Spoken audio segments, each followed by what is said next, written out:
Good evening. How's everybody doing? Great to be learning with you on a Saturday night. Good vach, Shavua Tov. A good week ahead, God willing. Who's in the house on a Saturday night? So much more reasonable this time of year, especially for my East Coast friends. Melissa in Great Neck, Bella in Florida, Frank in San Pedro, Moshe in Brooklyn, and Riley in Kansas, Lester in Florida, Chaim in Florida, and Mickey in New Jersey, and Karen in Northern California.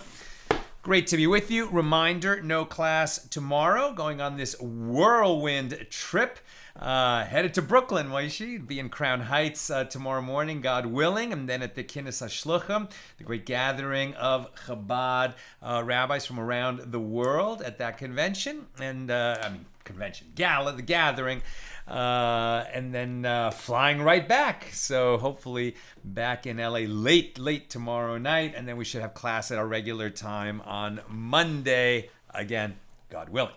Tonight we open chapter 6 on page 58 here in Tractate Zevachim, the 29th volume of the Talmud. And now we're going to be talking a little bit more in depth about certain locations in the Holy Temple. This is a model of the Second Temple. Here again is the altar, the Mizbeach, which is opposite the entrance to the sanctuary. And a big question is, well, exactly where was this altar? Is it over there in the north of the courtyard? Is it right in the middle? Is it in the south of the courtyard?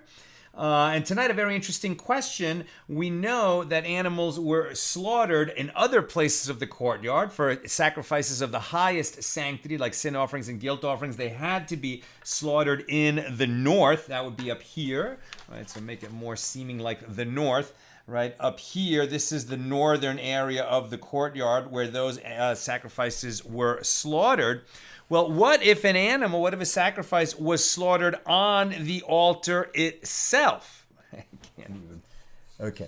On the altar itself, if it was the kind of offering that needed to be slaughtered in the north, right? There are a lot of offerings, lesser sanctity could be slaughtered anywhere in the courtyard. But if it was a sin offering or guilt offering that needed to be slaughtered in the north, and it was slaughtered on the altar itself, would that slaughter be valid? Well, that would depend, apparently, on was the altar actually in the north or not. Now, I find this fascinating because the temple did exist. Right? The temple was a building. The remnants are still there. The western wall where we pray is an outer wall, kind of a fence around the Temple Mount. But we know exactly where the temple stood. Well, more or less we know almost exactly where the temple stood on the Temple Mount. But the point is it did stand. And so there was an answer to this question, right? Where was the altar? Was it right opposite the entrance? Was it in the south? Was it in the north? But by the time the sages were debating these questions and going in super deep on every nuance of the law, the temple was not standing. And so they were opining on where the altar stood in relation to the sanctuary as a matter of law, as a matter of halacha, as a matter of the way it should have been, whether it was or not. And so there's almost this sense of there was the historic temple, and then there is a temple as it either was or should have been legally, and perhaps as it will be, if the sages have derived it correctly, and if there was, and unless God intervenes and says, well, that's very good, but we're gonna do it a little bit differently, we won't know until Mashiach comes and the third temple goes up. But we're going to be here today. You'll see they're going to be debating exactly, if you were a kind of, holy temple designer, and we would already received like the sort of broad strokes from God of exactly what it's going to be, all the requirements of it. But anyone who's ever, built a house or any kind of a structure knows it's like the architect designs, and you can see on paper exactly how everything is going to be. And then you actually start building it, and there's all kinds of questions that the contractor will come and say, okay, but exactly where and how and which trim and which detail and how high and how are we going to do this, and we have a problem and we don't have this and we don't have that, and how are we going to put this, and so there's a lot of very specific questions, that happened in reality. But here they're going to be debating on it, I guess, ideally, how this was built or should have been built according to the law. Okay, 58a, beginning Mishnah number 1 of chapter 6, here in Tractate Zevachim. It was taught in the previous chapter that offerings of the most sacred order are to be slaughtered in the northern section of the temple courtyard. So with regard to offerings of the most sacred order that one slaughtered on top of the altar itself, Rabbi Yosei says their status is as though they were slaughtered in the north, and the offerings are therefore valid. But Rabbi Yosei, the son of Rabbi Yehuda, says the status of the area from the halfway point of the altar and to the south is like that of the south, and if offerings of the most sacred order were slaughtered in that area, they would therefore be disqualified. And the status of the area from the halfway point of the altar to the north is like that of the north. So first blush, it seems like Rabbi Yosei is saying that the whole altar stood in the north, and therefore anything that was slaughtered on top of it would count if it was an offering of the most sacred order, like a sin offering or a guilt offering. It would be valid to slaughter it on the altar because the altar stood in the north. But it sounds like Rabbi Yosei, the son of Rabbi Yehuda, is saying that no, actually it was right in the middle, and therefore if you were on the north side of the top of the altar, you were in the north and the slaughter would be valid. But if you were in the south side of the top of the altar, you would be standing in the south of the courtyard, and therefore slaughter conducted there would disqualify that offering. That's my guess. Let's see. That's the Mishnah. Now the Gemara. Rav Asi says that Rabbi Yochanan says Rabbi Yosei used to say, the entire altar stands in the north section of the temple courtyard. And the Gemara asks, and what is the meaning of Rabbi Yosei's statement that if one slaughtered offerings of the most sacred order atop the altar, it is as though they were slaughtered in the north, which indicates that they were not actually slaughtered in the north. And the Gemara answers that Rabbi Yosei said this, lest you say that we require that the offering be slaughtered, quote, on the side of the altar northward. That's Leviticus 1:11. i.e. on the ground beside the altar, and that requirement is not fulfilled when it is slaughtered on top of the altar. Therefore, Rabbi Yosei teaches us that the offering is still valid. Now, the slaughter was not done on top of the altar, right? So that's what makes this question, I think, so interesting. The slaughter wasn't done on top of the altar. That's not its purpose. Right? So it's almost like somebody said, oh, well, we're going to burn it up there anyway. That's a place of higher holiness. Maybe I can add to the holiness of this offering by slaughtering it up there. Well, when you add, you subtract, right? And so it should not be done. That's not what was done. But if they did do that, did the offering count? So one answer would be, well, no, because it says, on the ground opposite the altar. And therefore, if you did it on the altar, it would not count. Sounds like Rabbi Yossi is saying, no, even though it says that, you could slaughter on top and it would be in the north and therefore it would count. Rabbi Zera said to Rav Asi, Rabbi Yochanan apparently understands that the reason that Rabbi Yossi holds that an offering of the most sacred order that was slaughtered on top of the altar is valid is because the entire altar is in the northern section of the temple courtyard. If that is so, shall one also say that according to Rabbi Yossi, the son of Rabbi Yehuda, a different Rabbi Yossi, half of the altar was situated in the north of the temple courtyard and half of it was situated in the south? And if you would say that indeed that is so, but wasn't it you who said in the name of Rabbi Yochanan that Rabbi Yossi, the son of Rabbi Yehuda, concedes that if one slaughtered offerings of the most sacred order on the ground opposite the northern half of the altar, the offering is disqualified? Accordingly, Rabbi Yossi, the son of Rabbi Yehuda, apparently maintains that the altar is not located in the north at all, which is to say, it's located in the south entirely.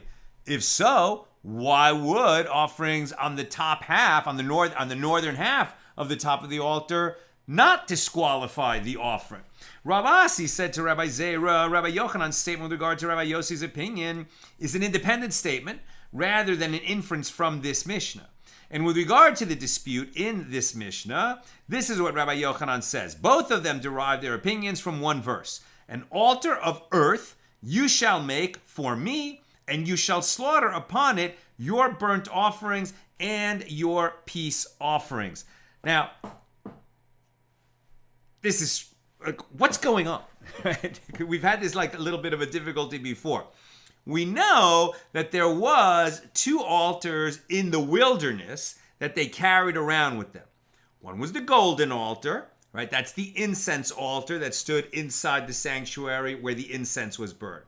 And there was the copper altar, larger, on which the fire would burn, on top of which they would, bring the sacrificial portions that are burned, like a burnt offering or the parts of other offerings that are burned, and that, and the fire would ascend to heaven, right? That was made out of wood covered with copper. So what's going on here with this altar made out of stone, right? They didn't carry an altar made of stone around with them in the wilderness. So was it referring to eventually when you build a temple in Jerusalem? God was already talking about that in the book of Exodus? Or are they saying, look what it says specifically, an altar of earth you shall make for me, and you shall slaughter upon it your burnt offerings and your peace offerings. So perhaps what they're saying is that there was an area of earth, right, that you had to slaughter on, earth and stone, and then, what you slaughtered, you were going to burn, that would go up on the altar pyre on the copper altar. I really need to do a little bit more reading about this to understand this distinction, but it's called an altar, right? So, we haven't talked about there's three altars. There's not three altars. In the Holy Temple, there's definitely only the gold altar for the incense, right? And the altar, which had the fire upon it. And now we're talking about you could slaughter on it, and it might not disqualify, but that's definitely not the normal thing to do. And yet there in the Torah, it talks about an altar for slaughter. So we'll come back to that question. Okay.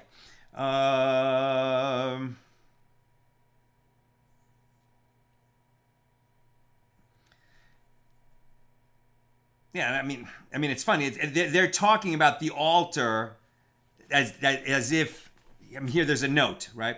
That stated later in the Gemara, Rabbi Yossi, the son of Rabbi Yehuda, holds that the entire altar was located in the southern section of the temple courtyard, as I just said. Nevertheless, he derived from this verse that the northern half of the altar is a valid location for slaughtering offerings of the most sacred altar, of the most sacred order. So he's talking about the regular altar, right? The altar that's here in the figure, in the model, which is normally just a place where the parts were burned, not where slaughter was ever happening. If you did slaughter there, okay, it would still count for this reason.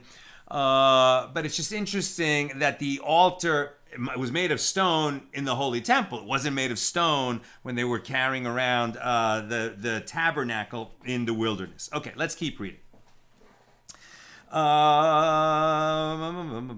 Rav Asi said to Rabbi Zeir, Rabbi Yochanan's statement with regard to Rabbi Yossi's opinion is an independent statement rather than an inference from this Mishnah. With regard to the dispute in the Mishnah, this is what Rabbi Yochanan says. Both of them, Rabbi Yossi and Rabbi Yossi, the son of Rabbi Yehuda, derive their opinions from one verse. An altar of earth you shall make for me, and you shall slaughter upon it your burnt offerings and your peace offerings. Rabbi Yossi maintains that the verse teaches that all of it, i.e. the entire altar, is fit for slaughtering, a burnt offering, and all of it is also fit for slaughtering a peace offering. And Rabbi Yossi, the son of Rabbi Yehuda, maintains that the verse teaches that half of it is fit for slaughtering a burnt offering, and half of it is fit for slaughtering a peace offering. A peace offering is offering of lesser sanctity that could be slaughtered anywhere in the courtyard. A burnt offering is like a guilt offering and a sin offering. Highest sanctity must be slaughtered in the north of the courtyard. The Gemara explains the reasoning of Rabbi Yossi, the son of Rabbi Yehuda, as if it enters your mind that all of it is fit for slaughtering a burnt offering. Now that all of it is fit for slaughtering a burnt offering, which must be slaughtered in the northern section of the temple courtyard, is it necessary to teach that it is also fit for slaughtering a peace offering, which may be slaughtered anywhere in the temple courtyard? The verse, therefore, must be understood as teaching that half of the altar is fit for slaughtering burnt offerings and half is fit for slaughtering peace offerings. In other words, Rabbi Yossi, the son of Rabbi Yehuda, is saying the altar stood in the south, but the actual top of the altar is considered as if it was half in the north because burnt offerings could be slaughtered there. The Gemara asks, and how does the other sage, Rabbi Yossi, respond to this reasoning? And the Gemara answers, it was necessary for the verse to mention peace offerings. Otherwise, it could enter your mind to say that the verse allows one to slaughter only a burnt offering on top of the altar, as the location where it may be slaughtered on the ground is narrow. But with regard to peace offerings, whose location for slaughter on the ground is not narrow, anywhere in the courtyard, as opposed to only in the north, say that no, one may not slaughter them atop the altar. Therefore, this verse comes to teach us that peace offerings as well as burnt offerings may be slaughtered atop the altar. Again, they didn't do that, but if they had done that, the offering would not be disqualified. New topic. The Gemara discusses the matter itself. Rav Asi says that Rabbi Yochanan says, Rabbi Yossi, the son of Rabbi Yehuda, concedes that if one slaughtered offerings of the most sacred order on the ground opposite the northern half of the altar, the offering is disqualified. That would indicate that if you're on the ground and near the northern half of the altar and it's disqualified, it must be that the entire altar stood in the south. Rav Acha of Difti said to Ravina, what is the meaning of the phrase on the ground opposite the northern half of the altar? If we say that it means that the offering was sacrificed upon the cubit-wide base of the altar itself, or upon the cubit-wide surrounding ledge of the altar itself, well, this is part of the altar. That wouldn't be on the ground. That would be on the altar. And furthermore, what is the meaning of the phrase on the ground opposite the northern half of the altar? The base and the ledge are not on the ground. They're above the ground. And if you would say that the case is where one dug tunnels in the ground beneath the altar and slaughtered the offerings in them, in a case like this, would the altar itself be fit for use? So that according to Rabbi Yossi, the son of Rabbi Yehuda, one may slaughter the offerings of the most sacred order on top of the altar, but not on the ground? But isn't it taught in a baraisa? The verse states, an altar of earth you shall make for me. And this verse indicates that the altar must be attached to the earth. Not made of earth, but attached to the earth. And so there we can understand the copper altar in the wilderness. And it must sit on the ground.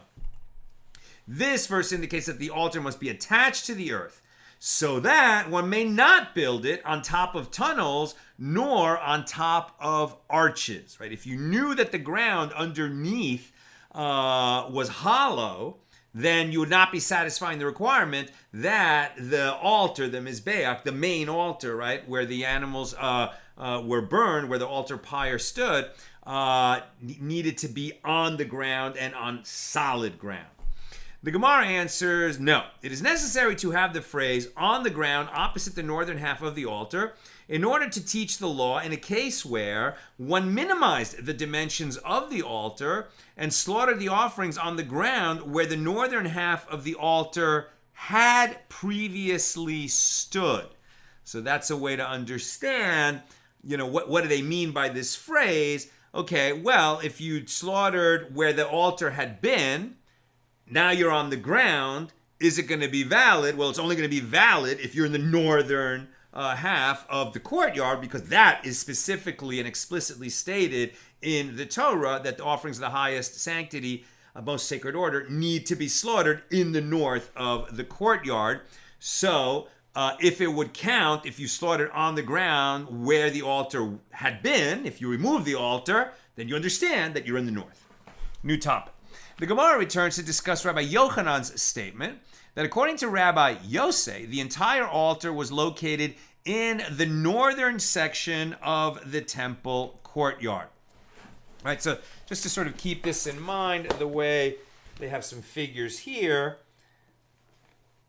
right? So it's just, you can see that that's in the black lines, the thick black lines, that's the holy temple. That's the entrance hall, is kind of wide part of it, and the sanctuary above that, right? You're kind of west is up in this in these figures, and the point is, in the three figures, what's changing is that the white square, which is the altar, is it to the south? Is it right in the middle, in front of the entrance, or is it in the north? Right? That's what we're really talking about here. Is the altar in the south, in the middle, or in the north? Okay.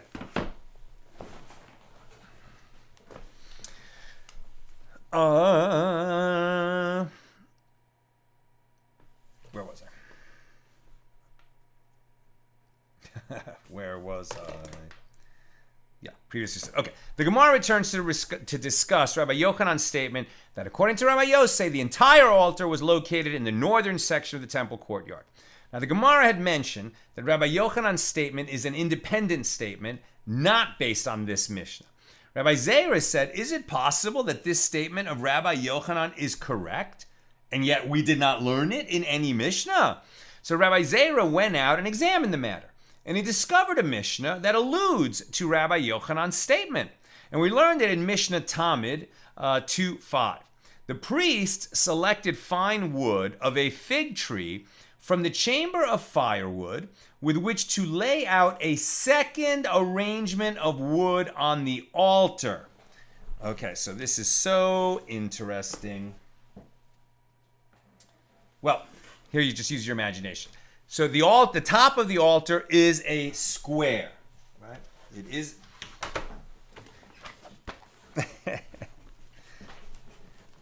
The top of the altar is a square. So let's start with this one in the middle here.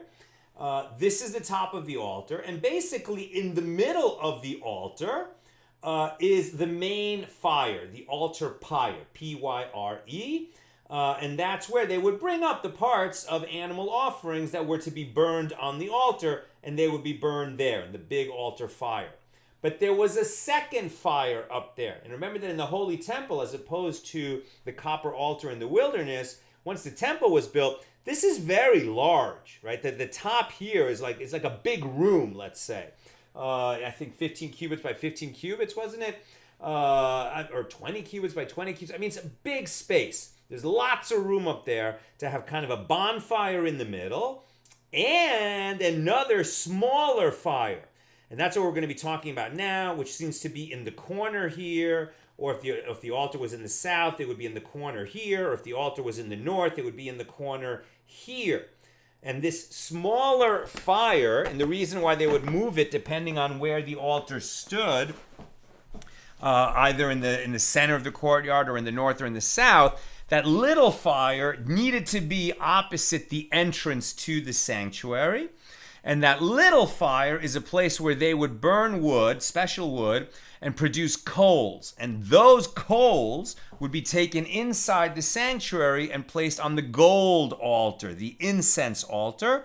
And so those hot burning coals is what they would put the powder, the very fine powder of the incense on it, on those coals, and then the incense would burn and create this incredibly, beautiful, fragrant scent that was practically irresistible, very special. There was we'll go into that at other times when we're talking about the Ketores, the incense that was, a secret recipe of a particular family that did it for generations and generations. But the point is that the incense went up on the gold altar. These were the coals that it burned on, and the production of those coals was from this special second, smaller fire that stood on the large altar, the external altar. That's what we're talking about now. The priest selected fine wood of a fig tree from the chamber of firewood with which to lay out a second arrangement of wood on the altar so that coals from this arrangement could be used for burning the incense. And this second arrangement was located opposite the southwest corner of the altar, distanced from the corner northward by 4 cubits. And they would arrange enough wood which, when burned, would produce approximately 5 sa of coals.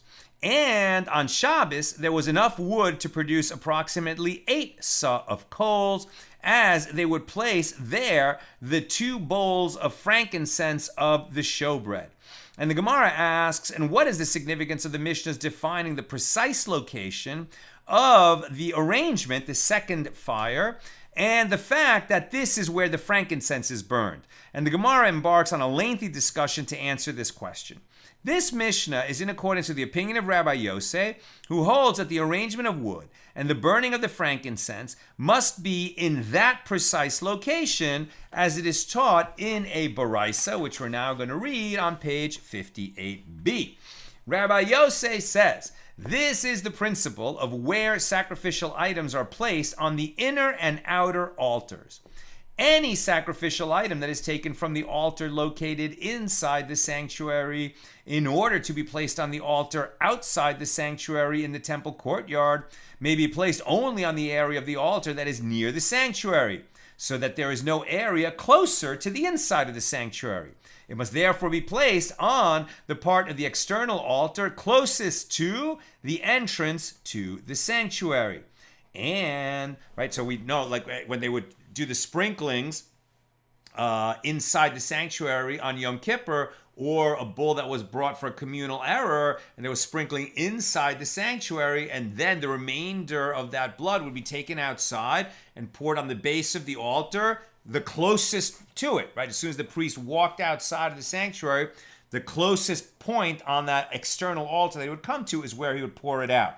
Now we're going to talk about items that come from the external altar into the sanctuary, and that would be these coals that are going to go on to the incense altar. And any sacrificial item that is taken from the altar outside the sanctuary in the temple courtyard in order to be placed on the altar located inside the sanctuary may be taken only from the area of the external altar that is near the sanctuary, so that there is no area that is closer to the inside of the sanctuary, i.e., from the part of the external altar that is closest to the entrance of the sanctuary. So the Gemara clarifies, with regard to the statement concerning any sacrificial item that is taken from the altar located inside the sanctuary in order to be placed on the altar outside the sanctuary, what are these items? If we say they are the remaining blood of the sin offerings whose blood is presented on the inner altar, there is no reason for Rabbi Yosef to formulate his principle, as it is explicitly written concerning them, and all the remaining blood of the bull he shall pour out at the base of the altar of the burnt offering, which is at the entrance to the tent of meeting. Leviticus 4:7. We talked about that quite a bit last week. This verse describes how the blood of the inner sin offerings that remained after the sprinkling was to be poured out on the base of the west side of the altar, which is the side closest to the entrance of the sanctuary. And furthermore, with regard to the statement about any sacrificial item that is taken from the altar outside the sanctuary in the temple courtyard in order to be placed on the altar located inside the sanctuary, Well, what are these items?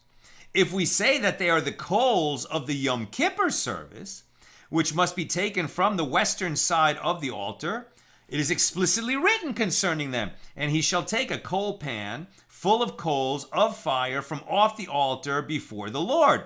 The expression before the Lord is a reference to the western side of the altar, which is the side closest to the sanctuary.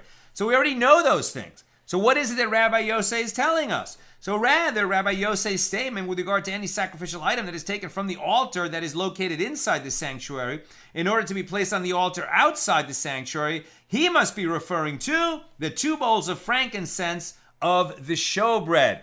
There were 2 bowls of frankincense on the table with the 12 showbreads that stood in the sanctuary all week. They were placed on Shabbos, right? And then when they were replaced the following week, the old ones were taken out and the frankincense was burned on the outer altar. So that's what's going to go from the inside to the outside. According to Rabbi Yosei, they must be burned on the western side of the altar, as he derives the law from the location on the base of the altar where the remaining blood of the inner sin offerings is poured. Rabbi Yosei's next statement, that any sacrificial item that is taken from an altar outside the sanctuary in order to be placed on the altar located inside the sanctuary may be taken only from the area of the external altar that is near the sanctuary. This must be referring to the coals that are taken from the external altar each and every day and placed on the inner altar in order to burn this incense. So according to Rabbi Yosei, these coals must be taken from the western side of the altar, as we derive this law from the location on the altar from where the coals of Yom Kippur, the Yom Kippur service, must be taken. Again, this secondary fire on the external altar for the purpose of coals, right? Its purpose was to generate coals, and these coals were either we're going to burn the frankincense from inside the table of the showbreads. When we take it out of the sanctuary, we're going to burn it on those coals, or from those coals, we're going to grab these coals that the high priest will need on Yom Kippur, which he's going to take with him to burn the incense inside the Holy of Holies.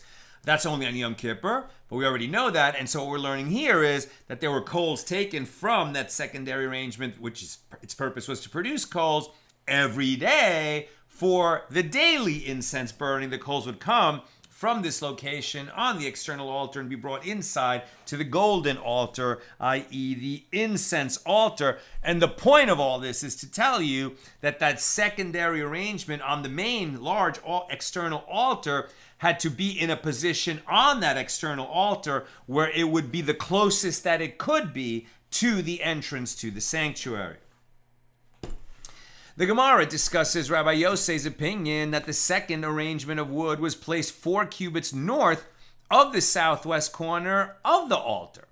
Why not in the corner? Why was it 4 cubits away from that? And what does Rabbi Yosei hold about the placement of the altar in the temple courtyard? If he holds that the entire altar stands in the south side of the temple courtyard, then only the 5 northernmost cubits of the altar are opposite the entrance of the sanctuary. Accordingly, in order for the arrangement of wood to be opposite the entrance of the sanctuary, one is required to move it 27 cubits north of the southwest corner of the altar, right? If it's in the southwest corner of the altar, that's the wrong location if the whole altar is in the south, so it can't be that it's in the south.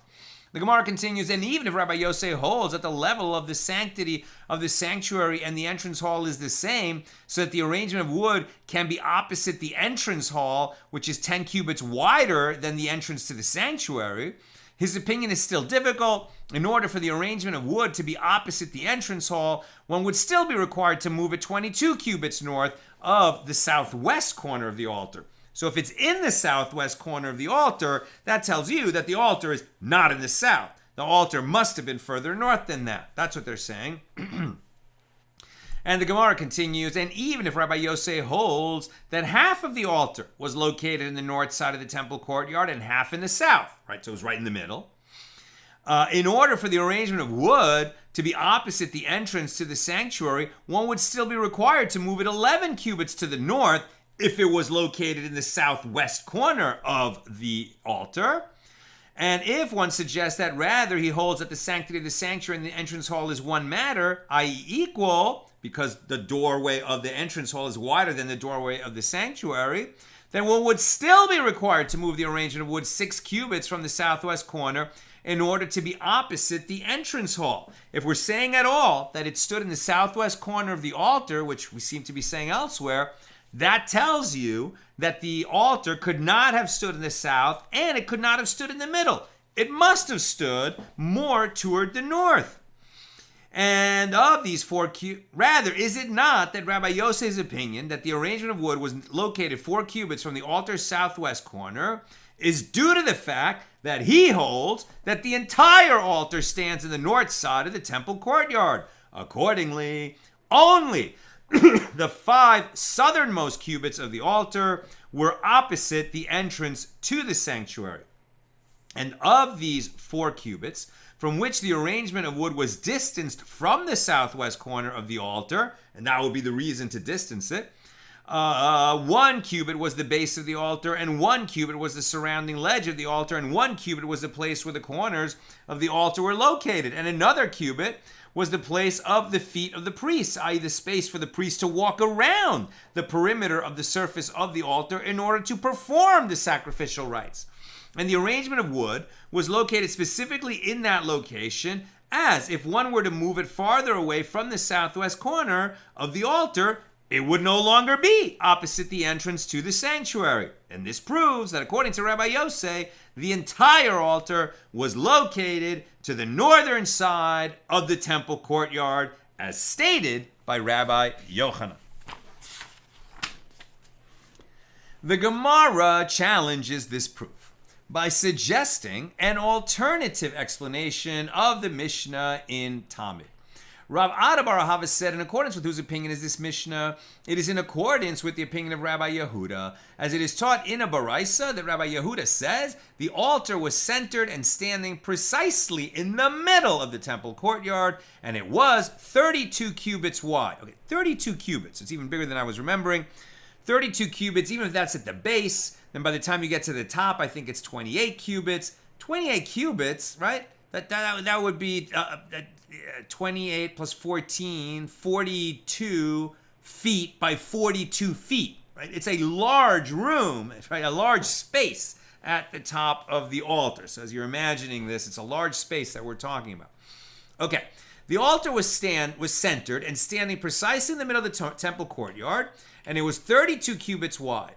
10 cubits were opposite the entrance to the sanctuary, 11 cubits were to this side to the sanctuary, and 11 were to that side of the sanctuary, north and south of it. So it turns out that the length of the altar was aligned opposite the width of the sanctuary, which itself was 32 cubits wide. Right, so they're like, and you see in this picture here, they're saying that, there. The altar is as wide as the sanctuary itself, and it was centered with respect to the sanctuary. That's what they're saying. Sorry, when I get reversed, I'm looking at the camera. It's hard to tell which way I'm moving my finger, right or left. Okay. The Gemara asks, ultimately, according to Rabbi Yehuda, one is still required to move the arrangement of wood 11 cubits from the southeast corner in order for it to be opposite the entrance to the sanctuary. And even if he holds that the sanctity of the sanctuary and the entrance hall is the same, one is still required to move the arrangement of wood 6 cubits in order to be opposite the entrance hall. Therefore, the Mishnah, which states that the arrangement of wood is 4 cubits north of the southwest corner, cannot be in accordance with the opinion of Rabbi Yehuda. And the Gemara responds, do you hold that these 4 cubits include the cubit of the base of the altar and the cubit of the surrounding ledge of the altar? Actually, the 4 cubits are aside from the cubit of the base of the altar and the cubit of the surrounding ledge of the altar. In other words, you're measuring from the inner edge on the top of the altar, not from the outer edge at the base of the altar. Accordingly, the arrangement of wood was actually a total of 6 cubits from the southwest corner of the altar, and the Mishnah can be in accordance with the opinion of Rabbi Yehuda. The Gemara asks why Rav Ada bar Ahava interpreted the Mishnah to be in accordance with the opinion of Rabbi Yehuda. but let him interpret it to be in accordance with the opinion of Rabbi Yosei and explain that the altar is located in the center of the temple courtyard. And the Gemara explains, Rav Ada bar Ahava interpreted the Mishnah to be in accordance with the opinion of Rabbi Yehuda because we heard that Rabbi Yehuda explicitly said that the altar was positioned in the center of the temple courtyard, whereas we did not hear that Rabbi Yosei maintains such an opinion. We're deriving where we think Rabbi Yosei held that the altar stood based on other things that he said, but Rabbi Yehuda said explicitly that the altar is in the middle of the courtyard with respect to north and south. And Rav Sherevya said, in accordance with whose opinion is this Mishnah in Talmud, which holds that the entire altar was located in the northern part of the temple courtyard, it is in accordance with the opinion of Rabbi Yosei HaGalili. That's a third Rabbi Yosei. As it is taught in a Baraisa, the Rabbi Yosei HaGalili says, since it is stated, and you shall set the basin between the tent of meeting and the altar, in Exodus 40 verse 7, and another verse states, and the altar of the burnt offering he set at the entrance of the tabernacle of the tent of meeting, indicating that no object was allowed to be located between the altar and the tent of meeting, whose parallel in the temple was the sanctuary. So Rabbi Yosei HaGalili derives from these verses that only the altar stood at the entrance to the tent of meeting, but the basin did not stand at the entrance to the tent of meeting.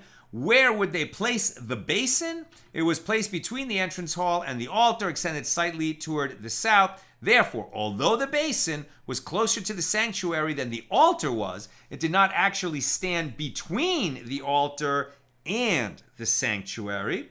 And so that would indicate that the altar needed to be in the north, since the basin was not between the altar and the sanctuary. The basin is where they would wash their hands on the way in. The Gemara seeks to clarify and we're on page 59a, not too far from the end, so questions or comments, please get them in now. The Gemara seeks to clarify, what does Rabbi Yosei HaGalili hold? If he holds that the entire altar stands in the south section of the temple courtyard, let him stand the basin anywhere from where the wall of the sanctuary begins and southward, so that it is not opposite the entrance to the sanctuary, but it is between the entrance hall and the altar. This would allow for the optimal fulfillment of both verses, as the basin would be located between the altar and the sanctuary, without interposing between the altar and the entrance to the sanctuary. The Gemara continues, and even if he holds that the level of sanctity of the sanctuary and the entrance hall is the same, right? Again, the reason they're saying that is because the entrance hall is much wider than the sanctuary. So is the entrance hall actually of the same degree of sanctity as the rest of the sanctuary? Is the entrance hall of the same degree of sanctity as the rest of the sanctuary? Some say yes, some say no. Even if he holds that the level of sanctity of the sanctuary and the entrance hall is the same, in which case the basin could not be located opposite the entrance to the entrance hall, as this too would be considered a violation of the second verse, then let him stand the basin anywhere from where the wall of the entrance hall begins and southward, so that it is not opposite the entrance to the entrance hall, but it is between the entrance hall and the altar. From the fact that Rabbi Yosei HaGalili did not say this, it is clear that he held that the altar was not located in the southern section of the temple courtyard. Alternatively, if Rabbi Yosei HaGalili holds that half of the altar was in the north and half in the south, let him stand the basin anywhere from where the wall of the sanctuary begins and southward, so that it is not opposite the entrance of the sanctuary, but it is between the entrance hall and the altar. Since the entrance to the sanctuary was 5 cubits wide and stood in the middle of the courtyard, and the altar was 32 cubits long, there would have been 11 cubits to both the north and the south of the entrance to the sanctuary where the basin could be placed, in order to be located between the altar and the sanctuary, without interposing between the altar and the entrance to the sanctuary. And even if Rabbi Yosei HaGalili holds that the level of sanctity of the entrance hall and the sanctuary is the same, in which case the basin could not be located opposite the entrance to the entrance hall, because this too would be considered a violation of the second verse, then he still has room, because he could stand the basin anywhere from where the wall of the entrance hall begins and southward, so that it is not opposite the entrance of the entrance hall, but it is in between the entrance hall and the altar. distinguishing between the actual opening in the entrance hall and the walls that extend to the side of that entrance. That's why there's a difference between the entrance and the walls of the entrance hall. Right? The entrance hall is kind of an unfortunate name because it's so confusing when we're talking about it. Right? But again, we're saying, right, this is the sanctuary. This whole thing is the entrance hall, and they're making a distinction between this opening, which is the entrance to the entrance hall, and this opening, which is the entrance to the sanctuary. And then this is the whole entrance hall, right? So what they're trying to figure out is where the basin stood, but it can't be interposing between the altar and the entrances, even though it is between the altar and the sanctuary.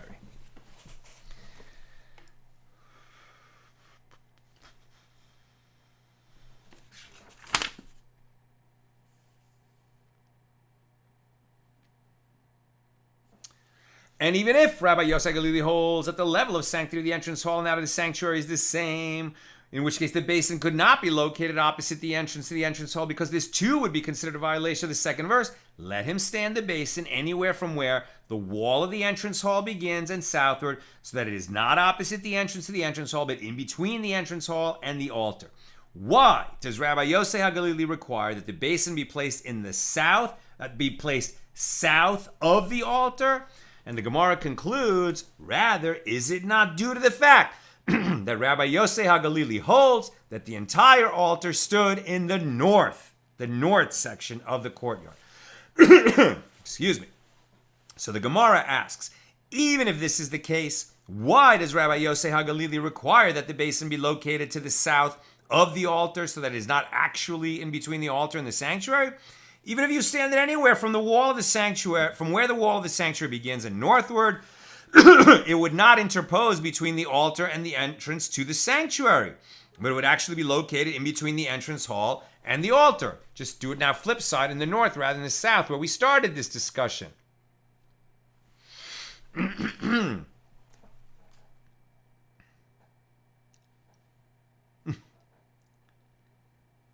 And the Gemara answers, that suggestion is technically not feasible. As the verse states, and he shall slaughter it on the side of the altar northward, tzafona, in Leviticus 1:11. And this verse indicates that the north section of the temple courtyard must be vacant of all vessels, including the basin. And this concludes the Gemara's explanation of Rav Sherev's assertion that the Mishna in Talmud, which holds that the altar was located in the northern part of the temple courtyard, is in accordance with the opinion of Rabbi Yosei HaGalili. And the Gemara asks, who is the Tana who disagrees with Rabbi Yosei HaGalili? And the Gemara answers, it is Rabbi Eliezer ben Yaakov, as it is taught in a Baraisa. The Rabbi Eliezer ben Yaakov says, the verse states, northward before the Lord. This indicates that the north section of the temple courtyard must be vacant of everything, even the altar. Therefore, he maintains that the entire altar stood in the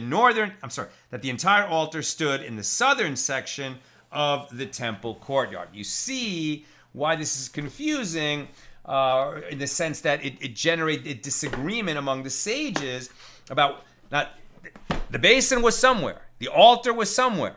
The entrance was, we know where the entrance was. It had to be somewhere. These choices had to be made.